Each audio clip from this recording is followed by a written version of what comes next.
Italy's dispute with the European Union heated up on Friday as Prime Minister Matteo Renzi rejected calls by the head of the bloc's executive to tone down his criticism of EU policies on migration, banking, and the budget. "We won't be intimidated by sound bites," Renzi said in a pre-recorded interview with Canale 5's evening television news to be shown later on Friday, according to a tweet by the channel's director. "Italy deserves respect," Renzi reportedly added.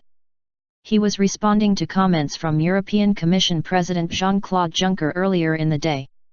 "I think that the Italian Prime Minister, whom I respect a lot, is wrong to criticize the Commission at each street corner," Juncker told reporters in Brussels, hinting at possible domestic reasons for the criticism.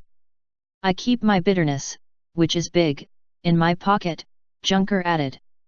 Caught between the crossfire of two anti-Euro opposition parties in Rome and wrestling with stubbornly low economic output after 3 years of recession, Renzi has opened up disputes with the EU on several fronts. Italy on Friday stood by its position to block an EU plan to set up a €3 billion fund to help Turkey stem the worst inflow in decades of asylum seekers into Europe. Criticism of Merkel. Economy Minister Pier Carlo Padoan, following a meeting of finance ministers in Brussels, said resources to help Turkey can come from the EU budget and there needs to be more certainty on how the money is spent. In recent weeks, 41-year-old Renzi has openly attacked Europe and Germany for policies that he sees as biased towards Berlin, and Renzi criticized German Chancellor Angela Merkel at an EU summit in December. Italy is also in talks with the Commission on whether it can be granted more fiscal leeway in its 2016 budget. "We have introduced a dose of increased flexibility against the will of some member states.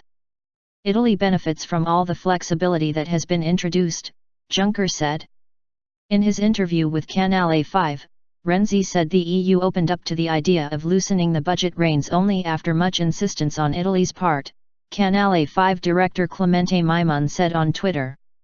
"The Commission will take a formal decision on the Italian budget in spring." To calm relations, Juncker will go to Italy at the end of February, in what will be his first visit to the country as president of the EU Commission.